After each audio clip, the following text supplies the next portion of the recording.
It is stock split day for Walmart. As I'm recording over the weekend, the stock isn't technically split, so we don't know what the price is going to be opening at on Monday. But between the close of trading on Friday and the opening of trading Monday, the number of shares of Walmart that you may own is going to go up by 3x. This was a 3-for-1 stock split, meaning you're going to get 3 shares for every 1 share that you own. The likely impact is that you're going to actually have the stock price fall by 2/3 as well. Theoretically, you're going to have the stock that you own be the same value in total as it was on Friday when trading opens on Monday, even though you may own 3 times more shares. Technically, from an economic interest, nothing has changed between Friday and Monday. This is one of the reasons that a lot of people don't really see a lot of impact in stock splits. But there is a reason that some people are very bullish on stock splits and why there's a historical reason that these happen. There are trading dynamics around the stock price and how stocks can trade and their market liquidity, depending on what the stock price is, and there's a psychological impact as well. So I'm going to unpack some of this today, give some history behind why stock splits happen and why they do matter. My name is Travis Hoium. Thanks for watching Asymmetric Investing. Please subscribe here on YouTube for all my content, and thanks to this video sponsor, The Motley Fool. If you go to fool.com/ASYM, they'll give you their top 10 stocks to buy right now. So like I said, there's no technical reason that a stock split needs to happen or that it matters at all. Shares of Berkshire Hathaway A shares are trading for about $630,000 per share. So you can obviously grow to be a very, very big company and have a very, very expensive stock. But historically, it was not the case that trading a stock at $630,000 per share was very easy.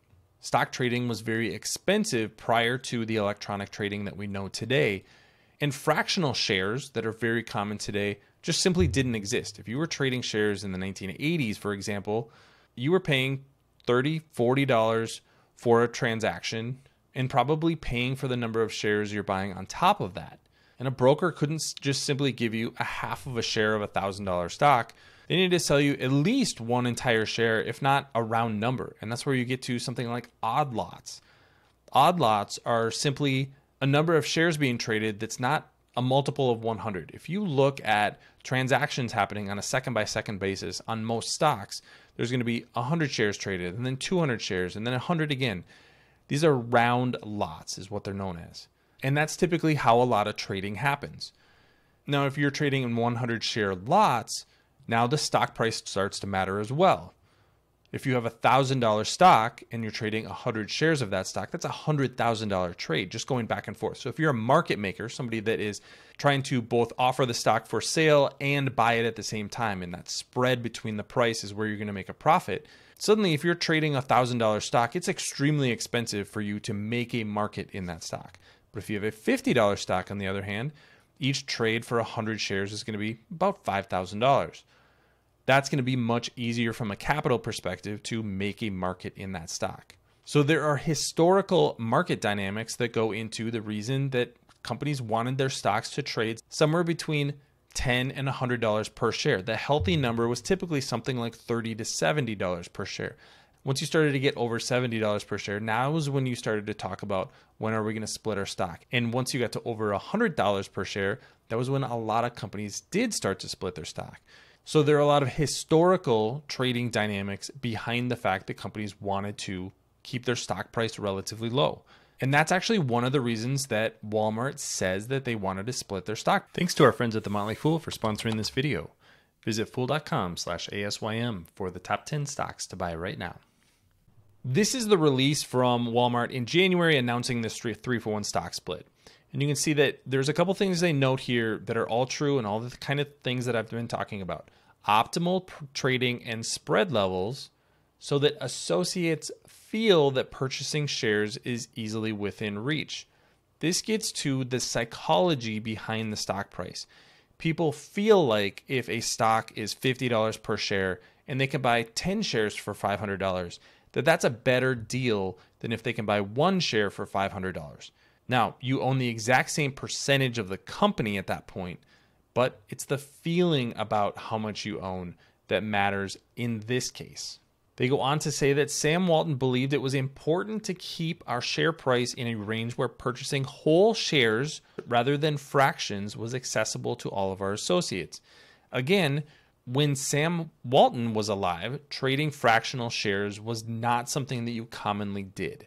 So psychologically, owning an entire share of stock was going to be important to people. And this just gets into the details of how the stock split is going to work.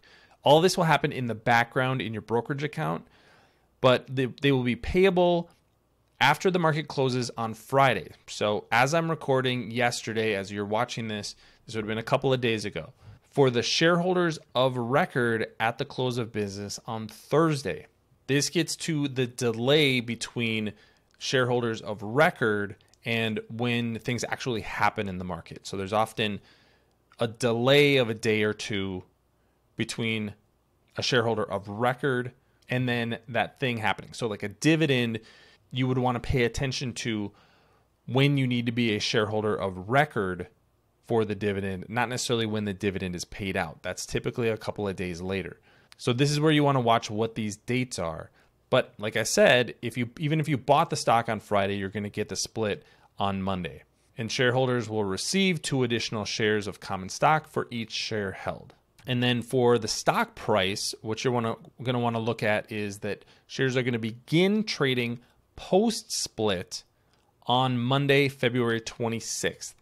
You can see this is where the stock closed on Friday, $175.56. That means that on Monday, shares are going to probably be trading for somewhere around $58.52.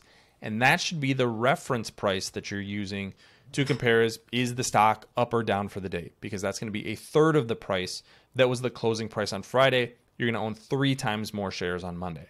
And this is where you get to some of the wonky things that can happen on the stock market. If you're looking up stock prices on Google Finance, Yahoo Finance, they need to actually adjust to the fact that the stock is split 3-for-1. Now, they will probably do that for Walmart.